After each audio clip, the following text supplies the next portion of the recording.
Qu'est-ce que l'inflation ? C'est la hausse générale, continue et durable des prix des biens et des services sur un marché. Par exemple, aujourd'hui, à cause de la guerre en Ukraine, le prix de beaucoup de biens et de services monte, comme ceux du gaz, de l'essence ou encore du blé. Ce phénomène se nomme donc l'inflation. Mais pourquoi y a-t-il de l'inflation ? Cela peut provenir premièrement de l'augmentation de la quantité de monnaie en circulation et donc de la baisse de sa valeur.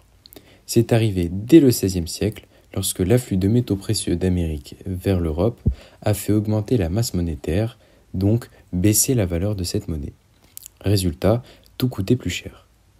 Aujourd'hui, la masse monétaire augmente souvent quand les taux d'intérêt proposés par les banques baissent. Car, dans cette situation, les ménages et les entreprises auront tendance à emprunter plus facilement et davantage. Il y aura donc plus de monnaie en circulation. Les prix montent. Il est donc nécessaire que la Banque centrale européenne ajuste ses taux directeurs pour qu'ainsi les banques ordinaires ajustent elles-mêmes leurs taux d'intérêt. Cela permet de mieux contrôler la quantité de monnaie en circulation. L'inflation peut aussi venir d'une demande des consommateurs trop importante par rapport à l'offre de biens et de services disponibles. Par exemple, suite à un changement de comportement des consommateurs, à une hausse de leurs revenus ou encore à une augmentation de la population. Également quand les ménages et entreprises empruntent plus, comme nous l'avons vu précédemment. Ils consomment plus et l'offre ne peut pas toujours s'adapter, notamment parce que les facteurs de production, le capital et le travail disponible sont déjà utilisés. Les produits deviennent plus rares, cela se traduit par une hausse généralisée et durable des prix. C'est encore l'inflation. C'est par exemple le cas avec les fruits et légumes, lorsque se produit un épisode de gel ou de sécheresse qui entraîne la perte d'une partie de la production.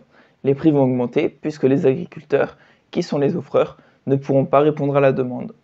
L'inflation peut également venir d'une hausse des coûts de production. Cette hausse des coûts de production peut être liée soit à une augmentation du prix des matières premières, comme le pétrole, ou à une hausse du capital circulant, ou encore à une hausse des salaires. Pour compenser ces hausses, les entreprises se doivent d'augmenter leurs prix pour pouvoir garder la même marge et ainsi ne pas diminuer leurs profits. Cette augmentation des coûts de production peut conduire à une spirale inflationniste, car la hausse des prix des uns ne fait que compenser la hausse du prix des autres. Retournons en Ukraine.